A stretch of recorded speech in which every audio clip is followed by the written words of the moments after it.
The Great Debate Series.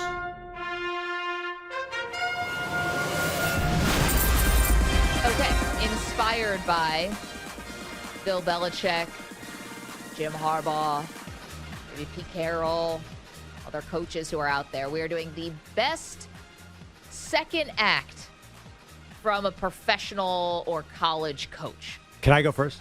Sure. So second act, we all know what this means, whether it ended badly in one place, what'd you do with it? How'd you pick up the pieces and move on? And yes, you are welcome to go first. Well, I want to go first because there's one layup here. Slam dunk. Who has had a better second act than Phil Jackson? And this is why it's so special, and this is why it's tied to the news and Bill Belichick. What's the rap on Bill Belichick in New England? That now that he might have won because Tom Brady was the GOAT. What was the rap for Phil Jackson forever? He only won because Michael Jordan was there. So what does a dude do? He leaves.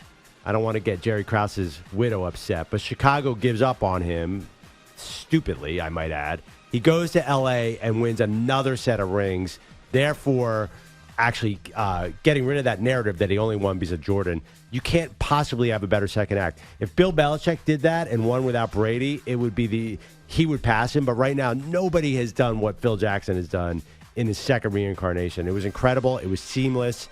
It was perfect. What's funny to me, I still think Phil Jackson does get that same criticism because you left Jordan, you went to Kobe and Shaq. And then Kobe. I'm aware of this. And Kobe and Powell, you never took. And listen, obviously great coaches have great players, but he never won without one of those two top 1 to 5, wherever you put Kobe, all-time greats. Yeah, but Shaq. He still did a lot better than Michael Jordan, who went to the Wizards. Scottie Pippen tried all sorts of teams. It was just an incredible reinvention because it reminds me so much of Belichick that the team gave up on him in Chicago. They said, you were only doing this because of Jordan, and he really proved everybody wrong. And I think he's now, if he had just won with Jordan, no way he's considered one of the top 3 coaches of all time. But now I think he's pretty much cemented on the Mount Rushmore. Interesting. His third act, let's not talk about, because that was for EJ's Knicks, and that was not good. Did he ever? But he never coached it. Did he ever coach? No. He was a general manager. Yeah, that was a good point. Let's say. You're right. We're doing second acts. We're ignoring third and fourth. Okay.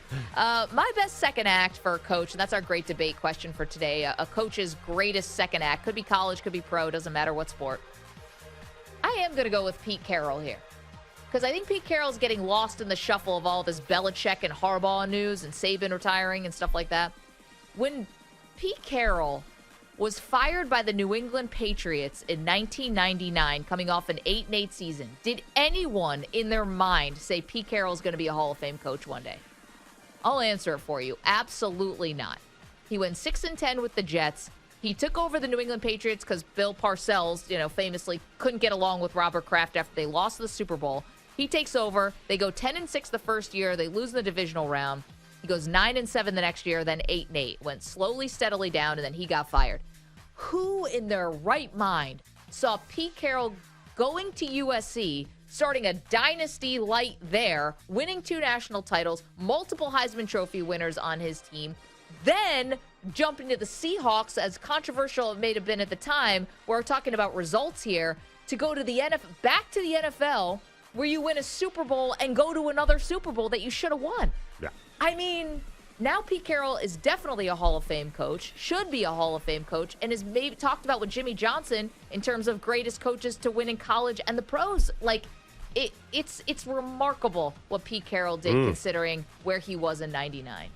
Yeah, I did not see it coming. Wait, how was he in New England? Didn't he have one good year, or am I imagining? They went 10-6 the first year, but it was all with Parcells' guys because they had just come off the Super Bowl. Yeah, I can't even picture Pete Carroll. I don't remember. I was there. I don't remember anything of him before USC. It was weird. He actually asked to go to USC. They didn't even recruit him. He saw an opportunity there. I will give you maybe the most unexpected second act of all time. Thank you. EJ, who do you have, sir? I think Perloff, was on the right track with going NBA head coach who won a lot of titles with superstars and then went to a different place. Meanwhile, we're talking about best coaches' second acts here for our great debate. And Phil Jackson actually was the first guy I thought about, but then I went in a different direction because to me, Phil Jackson's problem was what you mentioned, Maggie, was that, okay, he couldn't win with Hall of Famers the way he do. He went It got just a bunch of other Hall of Famers won a championship. When I think of second act, I want to see a true reinvention of who you were. Think of the 1980s, Showtime, L.A., Armani suits, slick back hair, running teams out the gym, blowing people out, scoring 130 points. That was Pat Riley coaching the Los Angeles Lakers. He leaves the Lakers as they start to kind of whittle down. He says, teams, you only get a certain run before they kind of tune you out. Yeah. Leaves the Lakers, goes to TV, goes back to coach who? The New York Knicks. It's grinded out. 75, 65 games. Ugly. Beat you up. If we don't win the game, we'll win the fight. It was an entirely different coaching style from what he was doing with the Lakers. And that, to me, that is a true great second act, because it wasn't, hey, I'm just going to go and do what I did somewhere else and then bring it here and we're going to win. He went somewhere and said, hey, there's no way in hell I can do Showtime with Patrick Ewing and John Starks. Right. I got to find a different way. And he turned the Knicks into a whole different identity and had them, in the doorstep of winning an NBA championship, a team that was just a train wreck before he got there. So I'm going with Pat Riley as the best second act. I don't love Pat Riley. Knicks fans do not like Pat Riley. He's Pat the Rat to most of us. Gave up. But, credit where credit is due. That was a phenomenal second act in New York. Okay. I Coaches' wait. second acts. How could Pat Riley's successful second act is Miami? Why are you even mentioning the Knicks? That's the the third dude second went act. on to build a champion. That's the third act. That's the third act is in Well, Miami. but you can ignore that Knicks part. You're right. He did get the break. Honestly, I think his great second act is building a perennial champion in Miami, more so. No, and to me, and we're going to play that A game, and perennial I champion. thought about it too. Like, I also, if you say that, I would still go with Pat Riley because it's the same thing. Right, Like, his- it's nothing like Showtime. His legacy is, I think, the Lakers and the Heat. The Knicks was a decent run, but I think I've read all the great stories on Pat Riley. The real effectiveness was Miami. Okay, but I we're think you're doing underselling how impactful and how much people remember those '90s Knicks. I don't think I'm being New York EJ here. I think it's also we're doing coaching to coaching. Are we doing coaching to GM? Well- You'd have to go to like Jerry West or something like that. Yeah, I don't think by the way, you can't say second or third act because Pete Carroll had 9 jobs. No. Yeah, Right. yeah. You know what we mean by second act. Pete, who do you have? We're talking about coach's best second act is our great debate topic. Well, I go to Major League Baseball. There's Okay. a lot of candidates. We can always go with the obvious of Joe Torre, but I'm going to go with somebody in the headlines this past year. I'm going with Bruce Bochy. That's a good one. Bruce Bochy Ooh, yeah. started in San Diego. They were a good team in San Diego, went to a World Series, but he went to the complete Hall of Fame level when he went to the Giants and won 3 rings. And then he goes to Texas and wins another ring.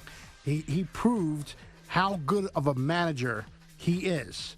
He showed how good of a manager he is on a big stage when he went to the Giants.